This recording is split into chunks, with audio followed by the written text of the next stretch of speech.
A few days ago, I had to walk all this way to water my trees at the back of the yard. I'm talking 25 meters every day, but not anymore. Because now we have taps.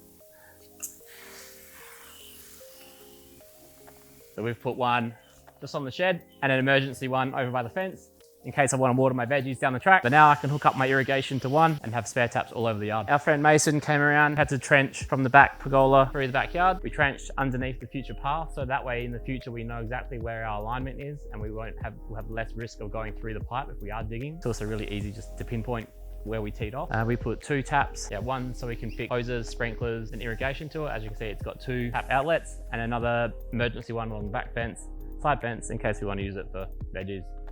Other bits. This tree that I'm standing under grew from this tiny seed about 4 or 5 years ago.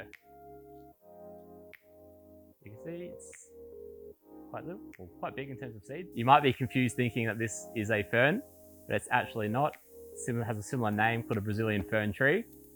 As you can see, it looks like a fern, but it is in fact its own tree. It's in the bean family. In the wild, in the South American rainforest where it comes from, it will grow to about 10 to 20 meters tall. Down in our climate, not that big, probably 10 meters tops, by about 6 to 8 meters wide. So I grew this Brazilian fern tree from this seed thinking it would be a really cool experiment. I've never seen one growing in Adelaide, let alone Australia before, but I've read a bit about them saying that they're a really easy, hardy, cold tolerant, heat tolerant tree, and they give great canopy shade. So this is about 4 or 5 years later. As you can see, really healthy tree. It needs to go on the ground as soon as possible. I'm just a bit unsure where to put it. I don't want to put it in the middle of the yard where it shades out the entire yard and all the veggies, all the fruit trees. But in saying that, it might offer a really nice dappled canopy. So it might actually help a lot of our trees, especially the subtropicals. I am thinking of planting it here because behind me is that harsh western sun. So it's about 34, 35 degrees today, and that hot afternoon sun is just beaming in. It's going to fry my spot where my veggies will be in the future.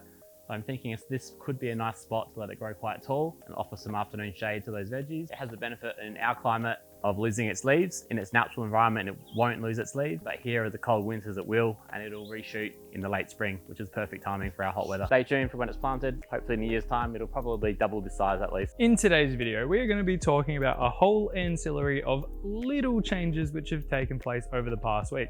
The deck build has kind of stalled because our helper friend has gotten sick, so we're going to take you through some of the other things we've done. The big job for today is going to be pruning this tree right here. This we believe to be a blue, what's it called? A blue gum, even though it's green and not blue at all.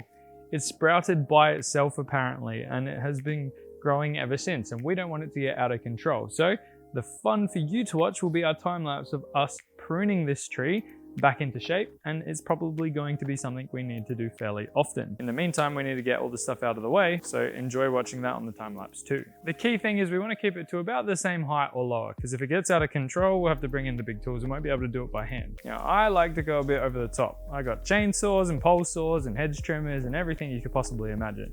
So I'm gonna let Bo make the first couple of cuts, and then I'll come in and be helpful, even though he says it's a gum tree and everything will come back no matter how much we cut it. Now, we haven't shown you much of the front yard yet, and that's mainly because it's basically all gravel and rocks. And the problem with that is that there's not a lot going on there. First thing we needed to do was get rid of the gravel and get rid of the rocks. So what we've actually decided to do is repurpose it, because to dump it, we figured it would be quite wasteful to have to just cart it off and make a pile of it in some dumping ground.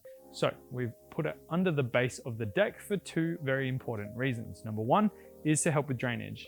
Rocks are really great for natural drainage options, and also importantly, we hopefully will have some weed suppression with the extra help of the rocks as well. They've been laid out, smoothened out, and they're sitting there nicely ready for the base of the deck to be built. It was a bit of a slog to get it from the front yard to the backyard. Took about half a day, and it was about 3 tons worth of rock. Now we prune. Pruny, pruny, prune. Dun, dun, dun, dun. Dun, dun, dun, dun.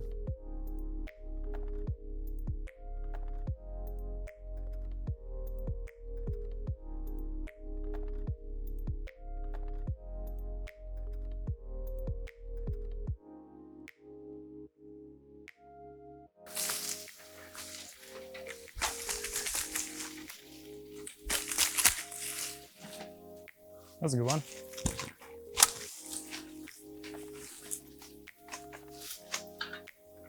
So we want to prune it. Whoa, 3 points of contact were helpful there. The goal is to keep it at the right height here so that a person can sit under it or even stand under it without hitting their head too much, and it's still providing adequate shade in the hot summer.